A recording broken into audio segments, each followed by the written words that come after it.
Nous allons regarder ensemble maintenant quelques problèmes venant de l'examen final de 2016, en particulier les questions qui concernent le codage convolutif et le TCM.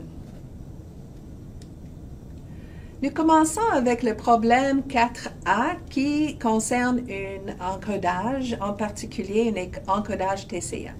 Donc, la question, en supposant que nous commençons à l'état A, trouvez la sortie de l'encodeur pour une entrée de 0011 01 1000. Nous sommes fournis l'implémentation en registre de décalage et aussi avec le trailer d'encodage. C'est surtout le trailer d'encodage qui va nous aider avec cette question, mais quand même, il est bien de comprendre qu'ici, nous sommes spécifiés quels sont les bits qui sont codés et non codés. Donc, M1, c'est le bit qui n'est pas codé et c'est devient le premier bit de code de sortie. Et M2, c'est le deuxième bit. Donc, quand nous avons deux bits ensemble ici dans la séquence, c'est pour spécifier les deux qui entrent dans l'encodeur. Donc, on voit bien ici qu'il y aura un des bits qui n'est pas codé et un des bits qui est codé. Donc, premièrement, c'est bien de réaliser que sera M1, M2.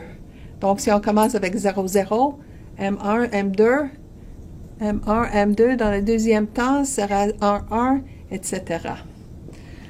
Donc, c'est pour ça que l'implémentation est quand même pratique. Donc, quand nous sommes ici à l'état 00, ça veut dire que les registres de décalage sont initialisés avec les valeurs de 0 et 0 ici. Et c'est le bit M2 qui entre ici dans le buffer pour la première partie. Donc, nous commençons à l'état 0. Et ensuite, on va faire entrer une 0 dans M2. Donc, si on fait entrer une 0 ici, c'est certain que le prochain état va être A. Donc, nous allons continuer sur le rail de A vers A. Il y a deux modes de code, mais bien sûr, le U1 ici est simplement décidé par le M1 ici. Donc, étant donné que le M1 commence à 0, nous allons commencer ici sur le rail ici et le mode de code va être 0, 0. Donc, je vais continuer en exploitant directement les trailis.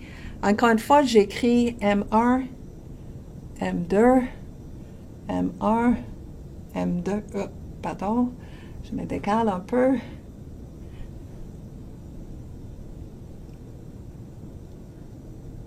M1, M2, M1, M2, M1, M2 et M1, M2. Pas oublier. Donc, on a dit que pour la première transition, on était ici. Donc, la première transition ici. Et le mode de code qui est sorti était 0, 0, 0. Donc, ça, c'était pour l'état ici. Après ça, nous avons entré M2 égale à 1. Donc, étant donné qu'ils nous sont ici à l'état 0, 0 et on fait entrer une 1, donc c'est comme le parti pointillé ici, on descend ici. Donc, c'est clair que la transition est ici. Et il faut décider lequel des deux modes de code est-ce qui va sortir. Donc, premièrement, il y a toujours les deux. Et un commence avec un 0, l'autre commence avec un 1. Étant donné que notre M1 est égal à 1, donc c'est le 1 ici qui mène. Et c'est 1, 1, 1. C'est un peu petit, mais c'est bien 1, 1, les deux autres bits pour le mode de code.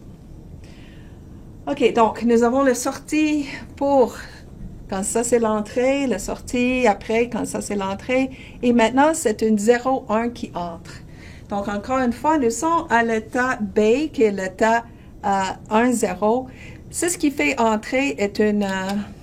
pardon. Nous avons maintenant une 1 qui entre. Une 1 est pointillée. Et le pointillé ici, ça descend jusqu'à la descente à l'état D. Donc, on commence ici à l'état C, on descend ici.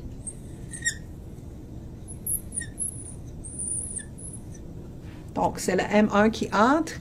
Encore une fois, on peut voir qu'il y a les deux modes de code et on regarde c'est quoi la M1.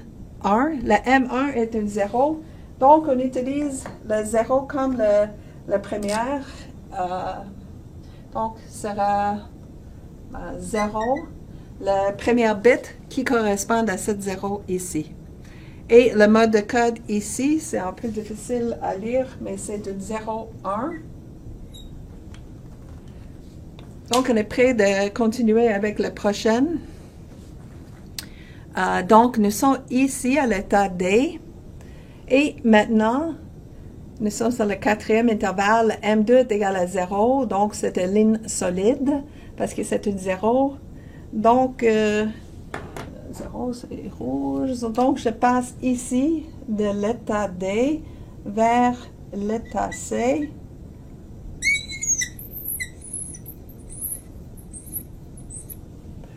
On est dans cette transition ici. Et le M1, cette fois-ci, est une 1. Donc, parmi les deux modes de code qu'on voit ici, nous allons choisir celui qui commence avec une 1. Donc, c'est 1, 0, 1 pour cette transition. Donc, pour la dernière donnée, nous avons ici 0 et 0. Donc, c'est une 0 qui entre. Nous sommes ici à l'état C. Donc, la ligne solide qui monte à l'état A. Donc, je suis ici à l'état C. Et je passe ici à l'état A.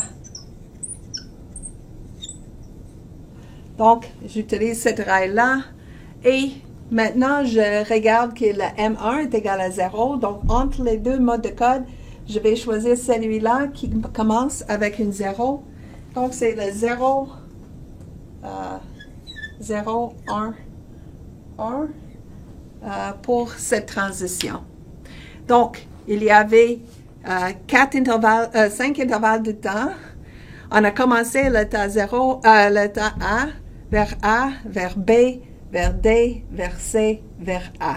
Donc, nous voyons ici les transitions par la partie codée et la partie codée correspond toujours le M2. La M1 n'est pas codée, mais il paraît directement dans le mode de code, comme le premier bit ici. Donc, 0, 1, 0, pardon, le 1 ici, le 1 ici, et le 0 ici, c'est le 0 là. Donc, le premier bit, ça correspond toujours au premier bit de mode de code.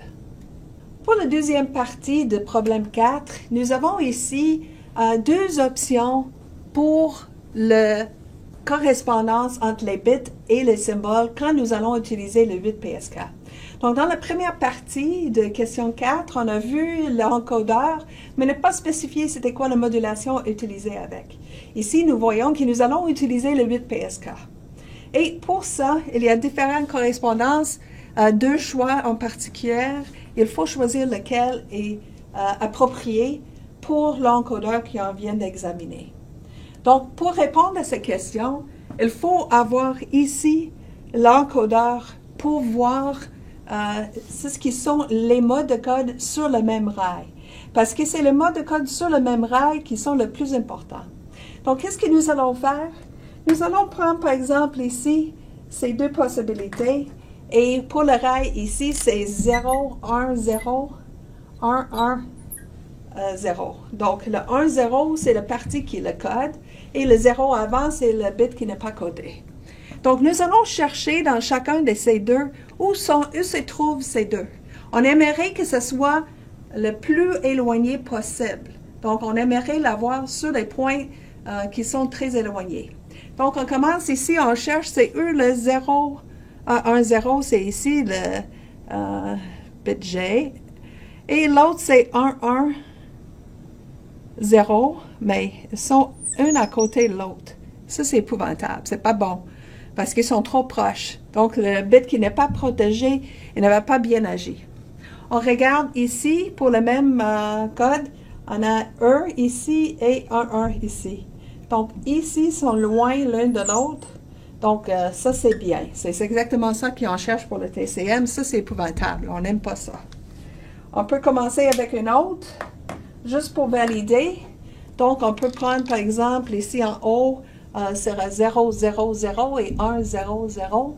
Ça, c'est le rail ici, de A à A. Et on cherche ici, c'est 0, 0 et 1, 0. Et encore une fois, nous avons les voisins plus proches. Donc, c'est épouvantable. On ne veut pas ça. On regarde ici, et c'est plutôt les points opposés. Donc, c'est ça qu'on veut.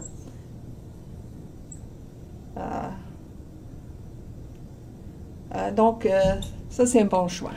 Donc, c'est clair que pour cet encodeur, on veut l'option 2. L'option 2, c'est la bonne réponse. Et la raison, parce qu'il faut justifier notre réponse, la justification est que pour les deux codes qui sont sur le même rail, on aimerait que ces deux codes sont le plus loin possible dans le domaine IQ, l'espace IQ, l'espace du signal. Dans l'option 1, c'est le contraire, c'est le voisin le plus proche. Donc, il n'y aura pas beaucoup de protection pour cette bit qui n'a pas de codage.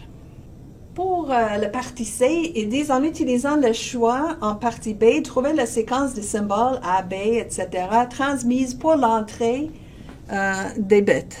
Donc, dans la partie B, nous avons bien choisi l'option 2, on aura besoin de ça. Et c'est la même entrée qu'on a examinée dans la partie A. Donc, qu'est-ce qu'on fait maintenant? Est-ce qu'on prend la séquence de mots de code qu'on a généré dans la partie 1, on choisit la correspondance entre les bits et les symboles qu'on a vu dans l'option 2. Et maintenant, c'est juste de voir finalement c'est quel symbole qui va être transmis. Donc, on cherche ici le code 000, ça c'est la lettre G. Donc, c'est le symbole G qui sera transmise pour cet intervalle-là. Ici, c'est le 1, ça c'est le D. Ici, c'est 0, 0, 1, ça c'est B. Ici, c'est 1, 0, 1, ça c'est le F. Et 0, 1, 1, ça c'est B. Donc ici, on a simplement l'écrit en lettres, mais bien sûr, si nous avons une implémentation en MATLAB, c'est les coordonnées que nous allons envoyer, soit les coordonnées IQ, ou sera peut-être juste l'angle que nous allons transmettre, parce que c'est quand même PVSK, donc ça peut être l'angle ici qui est envoyé. Mais au lieu d'écrire les coordonnées ou l'angle, on a simplement écrit les lettres ici qui nous disent c'est quel symbole. Mais l'idée, c'est de comprendre que ce n'est pas les bits qui sont envoyés, mais c'est les coordonnées pour le système de modulation exploité.